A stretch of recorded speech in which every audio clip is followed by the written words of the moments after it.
friends, Krista here. Thanks for stopping by Books and Jams. We are halfway through the month of May already. Crazy. I have finished 6 books already and I'm in the middle of 2 others, and I thought I would just stop and share with you what I've read so far this month.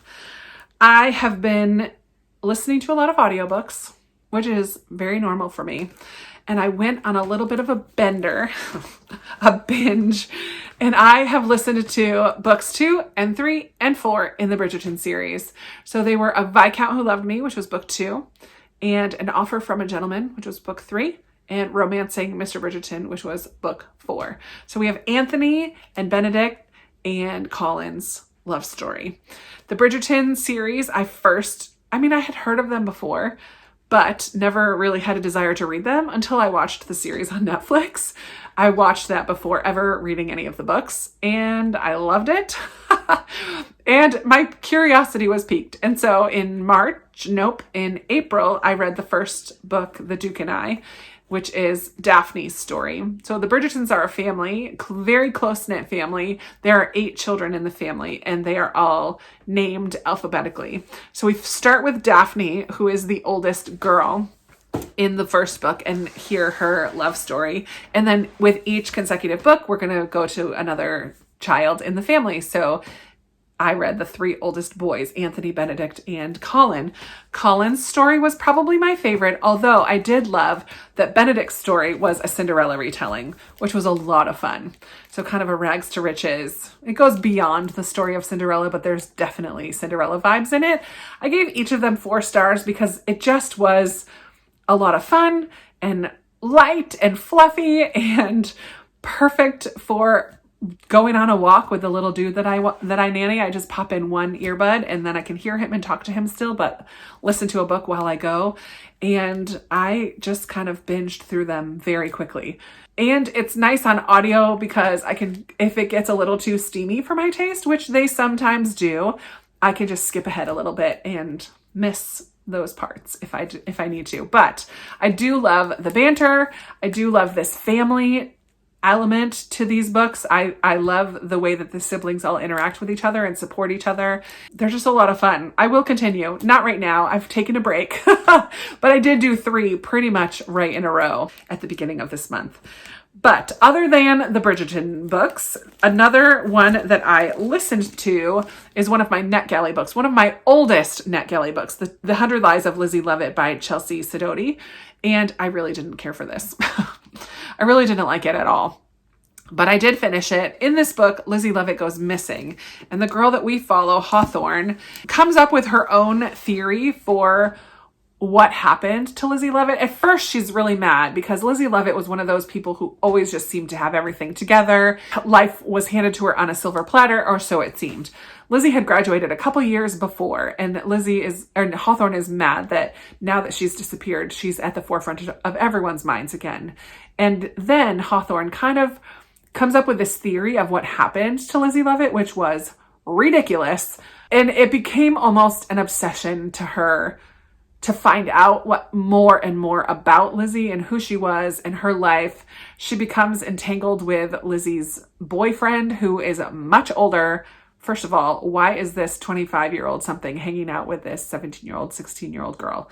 I did not care for that at all. And they kind of start a relationship. He's not 25. Maybe he was only 21 or 22. Yeah, I just didn't care for it. Very filled with YA angst, which is kind of stereotypical YA. It's not in every YA, but this one was very angsty and very annoying. I didn't care for Hawthorne.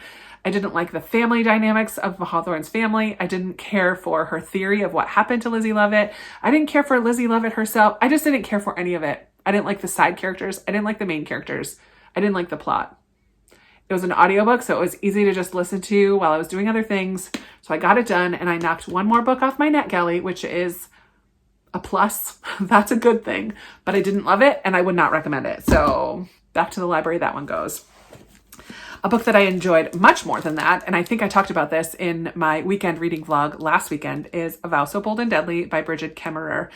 And now I can't tell you too much about this book in particular because it is the 3rd in a trilogy. The first one being A Curse So Dark and Lonely, and then A Heart So Fierce and Broken. This one I thought wrapped up the series pretty decently. I really liked how it all ended. I liked all the characters from the first two books kind of coming back together. I like the way that the conflict from the first two books continued in this one and then found an ending that was satisfying to me. I thought that the climax of this one was intense, and I got to a certain point and I just was flipping through the pages because I needed to know how it was all going to come together. So I did like how this one wrapped up. There were a couple parts that were a little bit on the slower side. I think I ended up giving this one 4 stars, but overall I was pretty satisfied with how this series ended. And then I had a buddy read that I did with a couple different women on Voxer, and that is The Telling Touch by Kira Dominguez. And this is a sweet romance, and we follow Meg, who I absolutely love. Meg and all the women in her family have this ability where if they touch somebody skin to skin, like touch somebody's hand or wrist or arm or face, they are able to read their thoughts. Meg had grown up learning how to do that appropriately and not to just invade other people's thoughts or use it for her own gain. And Meg has a sister, Isabel, who grew up learning the same thing, but chose to not do it that way. So Meg and Isabel don't get along very well. And there's a neighbor, Nick, who Meg has had a crush on since she was quite young. At the very beginning of the story, Isabel elopes with Nick's uncle. Nick had had a crush on Isabel and he's devastated, so he takes off for 6 years to go to China. We kind of skip ahead 6 years later. Isabel comes back home, Nick comes back home, and it all kind of comes to a head. I really love Nick and Meg. I love their like best friends from when they were growing up, and I love Nick's exploration of his feelings for these two girls, Meg and Isabel, and what he discovers about them and himself along the way. I did have a little bit of, I feel like it fell short a little bit with the explanation of Isabel's reasoning behind things. I always like, if someone is going to be a nasty character, I like there to be a good reason behind it. And while it was explained slightly, I didn't feel like it was explained enough for me, or it didn't justify her behavior. I didn't feel like I got enough about Isabel. And maybe there will be more books where we get her story as well. But I love Meg so much, and I love Nick, and I love reading this with the girls that I buddy read this with. So this was a lot of fun. I would be interested in reading more from Kira Dominguez. My library does not have them, so I have to buy them, but I would be definitely interested in reading more from her. And then I am in the middle of, I don't have it in here, but I'm in the middle of Mere Christianity, which I shortly have a live for, which I need to prepare. And I'm also in the middle of Where the Lost Wander by Amy Harmon. I'm loving both of these reads so much.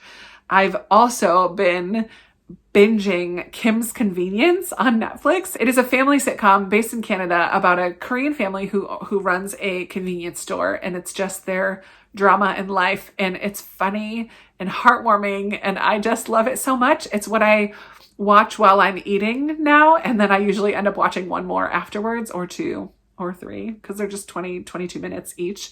I'm really enjoying Kim's Convenience. So that's what I'm watching. That's what I'm reading. And that is the end of my mid-month wrap up. I would love to hear from you. How is your May going so far? Are you enjoying the books that you're reading? Are you not really enjoying them? What has been your favorite of the month so far? Let me know. I would love to chat with you about it. And that's it for today. Please give this video a big thumbs up. Subscribe if you haven't already.